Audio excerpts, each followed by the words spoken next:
ವೇದ ಮಾತಾಡ್ತಾ ಇದ್ದೀನಿ. ನಮ್ಮ ರಾಷ್ಟ್ರೀಯ ಮಹಿಳಾ ಸಬಲೀಕರಣ ಮತ್ತು ಮಾನವ ಹಕ್ಕುಗಳ ಪರಿಷತ್ ಈ ಸಂಸ್ಥೆ ಕಡೆಯಿಂದ 2025-26ನೇ ಸಾಲಿನ 10ನೇ ತರಗತಿ SSLCನಲ್ಲಿ 93%, ಅಂದರೆ ನಾವು ಅನೌನ್ಸ್ ಮಾಡಿದ್ದು 90%ಗಿಂತ ಹೆಚ್ಚಾಗಿ ತೆಗೆದಿರುವಂಥ ಒಬ್ಬ ವಿದ್ಯಾರ್ಥಿಗೆ 5,000 ಪ್ರೋತ್ಸಾಹಧನ ಕೊಡ್ತೀವಿ ಅಂತ ನಾವು ಅನೌನ್ಸ್ ಮಾಡಿದ್ವಿ. ಅದೇ ರೀತಿ ಇವತ್ತು ಅಡಕ್ಮಾರ್ನಹಳ್ಳಿಯಲ್ಲಿರುವಂತಹ ಮಂಜುನಾಥ್ ಅವರಿಗೆ ಇವರು 93% ತಗೊಂಡಿದ್ದಾರೆ, 93.25% ತಗೊಂಡಿದ್ದಾರೆ 10th.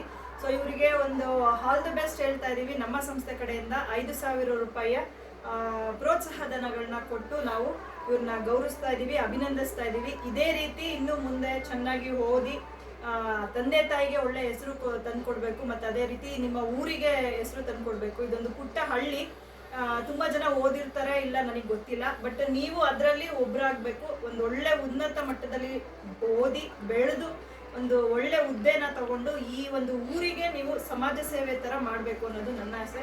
So all the very best Manjunath ಅವರೇ.